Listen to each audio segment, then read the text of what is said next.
Bienvenue dans la première capsule de classe inversée. Le chapitre sera en deux parties, donc deux petites vidéos à regarder.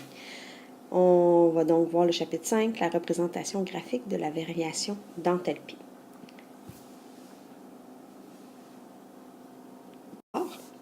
Nous avons vu au chapitre 4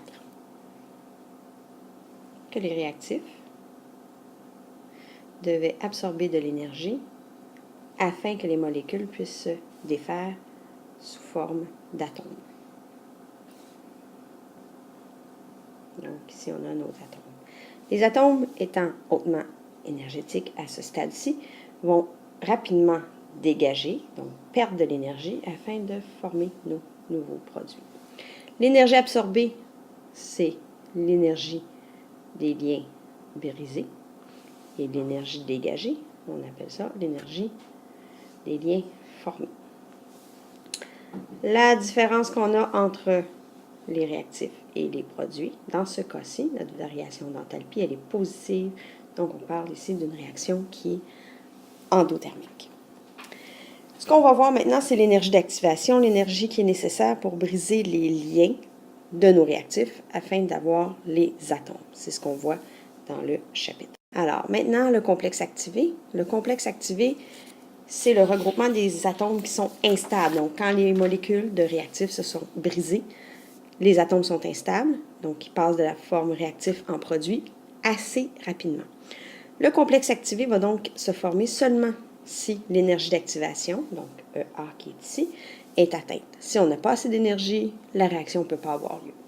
Donc, par exemple, que se passe-t-il si on a la réaction de dihydrogène gazeux qui réagit avec du dichlore gazeux, qui va former de l'acide chlorhydrique, bien sûr. Donc, qu'est-ce qui se passe au niveau des atomes? Alors, on a nos deux atomes d'hydrogène liés ensemble qui se déplacent. On va avoir ensuite nos deux atomes de chlore qui se déplacent aussi. Alors, on leur donne une certaine quantité d'énergie pour arriver à un nouvel état. Il y aura donc une collision entre les dihydrogènes et les dichlores qui va faire en sorte de la formation d'une nouvelle molécule qu'on appelle l'acide chlorhydrique, comme ceci, qui, elles aussi, auront de l'énergie pour se déplacer, mais pas en la même quantité. Donc, le complexe activé, c'est cette forme d'atomes-là qui ont une collision et qui se retransforment tout simplement en produit. L'énergie d'activation, bon, c'est l'énergie minimale requise justement pour qu'on soit capable d'arriver à l'état du complexe activé. Et cette énergie-là va être où? Ben, c'est de la chaleur qu'on va fournir, ça peut être des rayons ultraviolets, mais c'est l'environnement qui va le fournir. L'exemple de courbe, maintenant, qu'on peut avoir dans les réactions endothermiques et exothermiques, donc, on va commencer avec la réaction endothermique. On a un graphique sur l'axe des X. On a, comme on avait dans le chapitre 4, la progression de la réaction. Ici, on a en Y l'énergie potentielle. Donc, qu'est-ce qui se passe? On a nos réactifs qui vont absorber l'énergie. Rendus à un maximum, ils vont perdre de l'énergie pour avoir nos produits. Donc, réactif ici, absorption d'énergie, complexe activé dans le haut de la courbe, et maintenant les produits. Donc, l'énergie d'activation, c'est quoi? C'est l'énergie que les réactifs vont absorber pour être capables de former notre complexe activé tout en haut de la courbe. Et ça, c'est l'énergie d'activation. Quand c'est endothermique, on voit le même type de graphique qu'on avait au chapitre 4, une variation d'enthalpie qui est positive. Si c'est une réaction qui est exothermique maintenant, c'est une réaction exothermique, même genre de graphique. En X, on a la progression de la réaction et l'énergie potentielle ici. Donc, qu'est-ce qui va se passer? On va avoir nos réactifs qui vont acquérir de l'énergie pour avoir le complexe activé, finalement avoir des produits. Donc, l'énergie d'activation, c'est l'énergie nécessaire aux réactifs pour monter jusqu'au complexe activé, l'énergie d'activation. Ici, on a notre complexe activé et une baisse d'énergie. Et visiblement, ici, on a un dégagement entre les réactifs et les produits qui nous donne une variation d'enthalpie négative, donc exothermique. Voilà pour à quoi devraient ressembler nos graphiques. Maintenant, dans un exemple, si on fait un exemple avec une vraie équation, donc le méthane qui réagit au disoufre, qui va donner du CS2 et du H2S, on dit que l'énergie d'activation de la réaction est de 140 kJ par mol, variation d'enthalpie 14. Donc, vous aurez compris ici que le petit carré devrait être une flèche. Alors, qu'est-ce qui se passe? On a notre graphique, comme ceci. Progression de la réaction chimique, Y de l'énergie potentielle. Alors, j'ai dit, on a une réaction avec une variation d'enthalpie ici qui est positive, donc c'est une réaction endothermique. Et on a une énergie d'activation de 140 kJ. Donc, nos réactifs qui sont ici vont absorber de l'énergie pour avoir notre complexe activé. Et finalement, nos produits. Donc, sur les réactifs, on a CH4, gazeux, plus 2 S2. Le produit, CS2 plus 2 H2S. Maintenant, qu'est-ce qu'on retrouve sur le graphique? On retrouve en bleu ici l'énergie d'activation. L'énergie d'activation, on a dit que c'était 140 kJ, donc EA égale à 140 kJ. Et finalement, ici, c'est une réaction endothermique, j'ai dit tout à l'heure. Alors, on a notre variation d'enthalpie qui est positive avec 14 kJ d'énergie. Voilà à quoi ressemblerait un graphique d'une équation de ce type. Donc, voilà pour la première partie. On se retrouve à la deuxième pour le déroulement d'une réaction.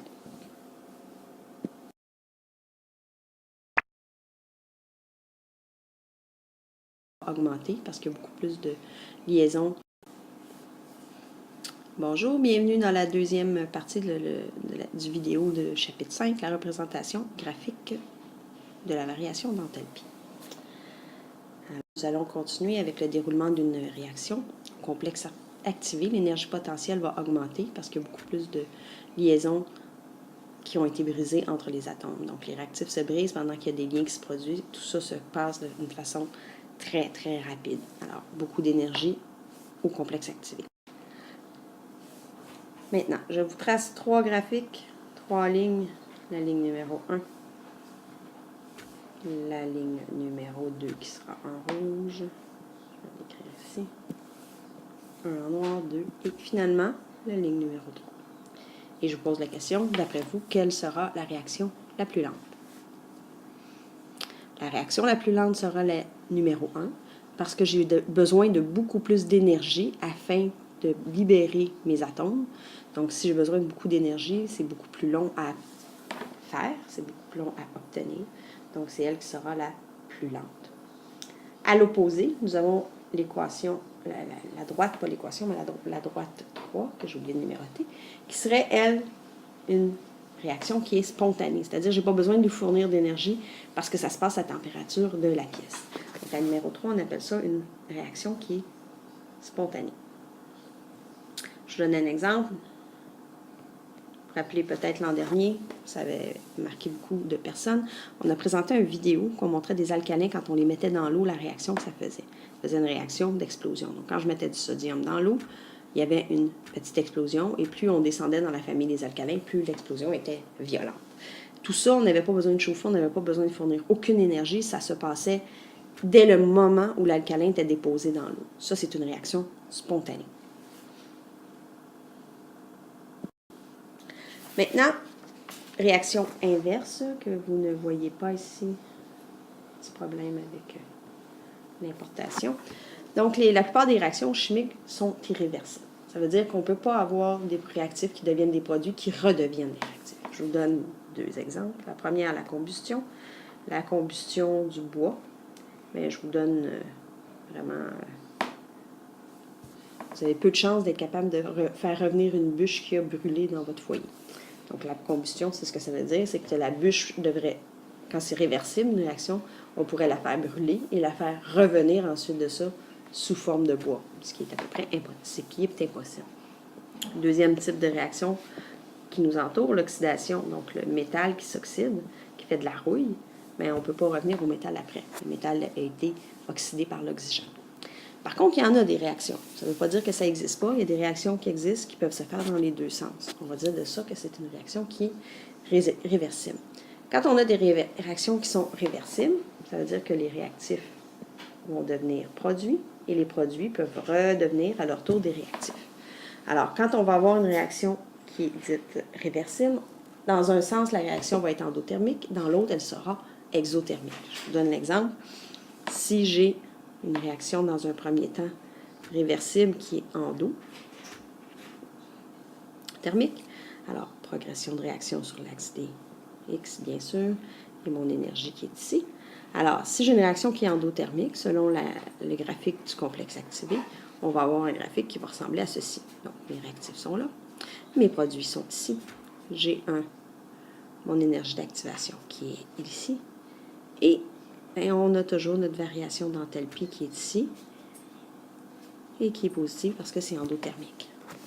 Par contre, si on fait la réaction inverse, donc des produits vers les réactifs, alors on va obtenir l'équation inverse. On va juste tourner, en fait, cette équation-là, ce graphique-là. Donc, je vais avoir les produits qui vont être ici, les réactifs qui vont être ici. Donc, réaction inverse, c'est des produits vers les réactifs. Donc, qu'est-ce que je vois? Je vois une énergie d'activation ici qui est moindre. Ce ne sera pas tout le temps le cas. Des fois, ça peut être la même chose. Et on voit un dégagement d'énergie, donc une variation qui est négative, donc qui est exothermique. Donc, ça veut dire que dans les réactions inverses, on aura toujours un côté qui sera endothermique, un côté qui sera exothermique. Maintenant, si on revoit cette équation-là, je vais la réécrire pour qu'on la voit bien, là. Donc, j'ai 2 NO2 gazeux qui va donner du N2O. Et la réaction inverse, c'est le N2O qui va redevenir du 2NO2. Le NO2 serait incolore et le 2N2O2, il est brunâtre. Juste qu'on voit, que ça passe d'une couleur à l'autre. Alors, on dit qu'on a une variation d'enthalpie qui est positive, donc c'est endothermique dans le premier cas, l'énergie d'activation de 30 kJ. Dans un graphique, ça va donc nous donner les réactifs qui vont se former en produit, donc 2NO2 qui est ici, j'ai 2N. J'ai inversé. Faites attention, juste.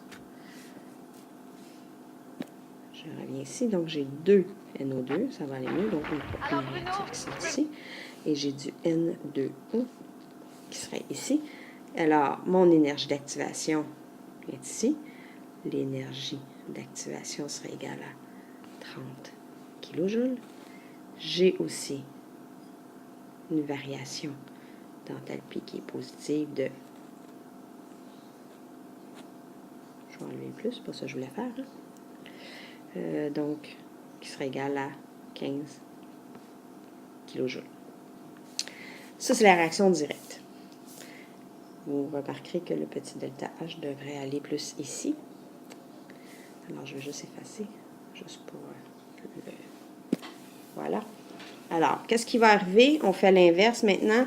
Je pars de mes produits qui auront de l'énergie à accumuler pour former les réactifs. Donc, mon produit, là, c'est vrai, c'est du... Je vais y aller en bleu. Je vais l'écrire en dessous juste pour pas qu'on se mélange avec ça, là. N2O. Et ici, j'ai du 2NO2. Alors, j'ai une énergie d'activation. Dans ce cas-ci, on ne m'a pas dit si c'était dans un sens ou dans l'autre. Alors, ça se peut que ce soit dans les deux sens.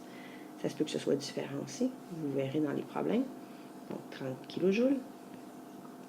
Et on voit ici que la variation d'enthalpie, elle est négative. Elle est positive dans un sens, il faut qu'elle soit négative dans l'autre. Donc, dégagement de moins 15 kJ d'énergie.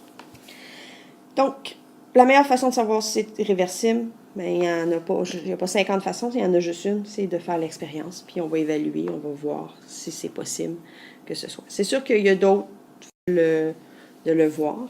On en nommera tout à l'heure. Donc, on va faire un deuxième exemple ici avec une réaction exothermique dans ce cas-ci.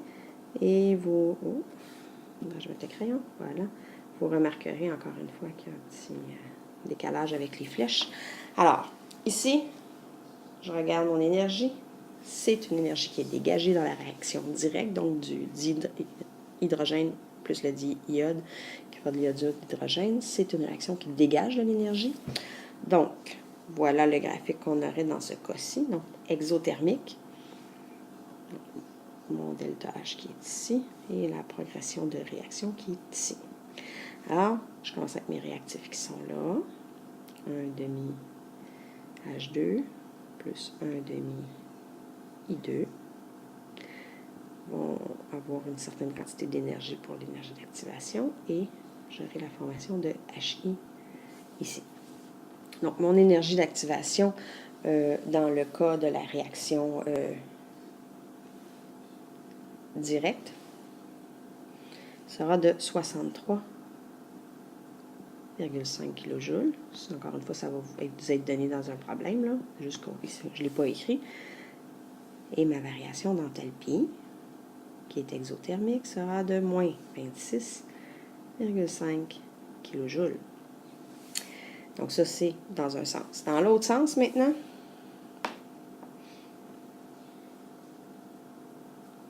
delta H, progression-réaction.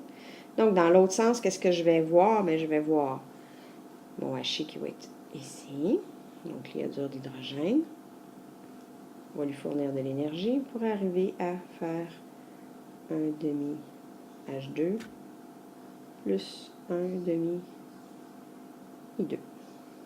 Alors, l'énergie d'activation qui va être ici, par exemple, le A pourrait être de 90 kJ. Et on voit ici la variation d'enthalpie que je vais mettre en noir, juste pour qu'on voit la flèche. Ici, on voit une augmentation, le delta H. Donc ça va être égal à 26,5 kJ. Donc, endo. Non, exo, désolé. Puis tantôt, je dis que c'est endo la première. Alors, ça, c'est endo. Dans un sens, c'est exo. Dans l'autre sens, c'est endo. Toujours, toujours, toujours, toujours. Maintenant, un truc. Si vous avez un système qui est ouvert, donc qui est à l'air libre finalement, et que c'est des produits gazeux, on sait tous que le gaz a tendance à se dissiper dans l'air, donc impossible d'avoir une réaction qui sera réversible. Si on passe d'une molécule qui est très très grosse pour former des produits qui sont très petites comme molécules, c'est plus difficile pour les petites molécules de revenir à une plus grande molécule, alors ça risque fortement de ne pas être réversible. Je ne veux pas dire que c'est toujours le cas, mais 99% du temps, ce sera le cas. Donc, c'est quoi une représentation mécanisme réactionnel? C'est ce qu'on vient de voir. C'est l'étape déterminante qui va correspondre au complexe activé. C'est l'étape qui aura le complexe activé, donc l'énergie la plus élevée. Il faut que j'ai l'énergie d'activation la plus élevée à atteindre pour que la réaction ait lieu. Si je n'arrive pas à atteindre ce point d'énergie-là, jamais j'aurai une réaction. La variation d'enthalpie de la réaction complexe va correspondre à la variation d'enthalpie qu'il y a entre les réactifs de départ et les produits finaux. Donc, comme on voyait dans le chapitre 4, si j'ai une absorption, le delta H est positif, donc c'est endothermique. Et si le delta H est négatif, donc j'ai dégagé l'énergie, j'ai perdu, j'en ai moins, c'est exothermique. Donc, voilà ce qui termine notre chapitre 5. J'espère que vous avez apprécié cette nouvelle méthode. Alors, bonne soirée.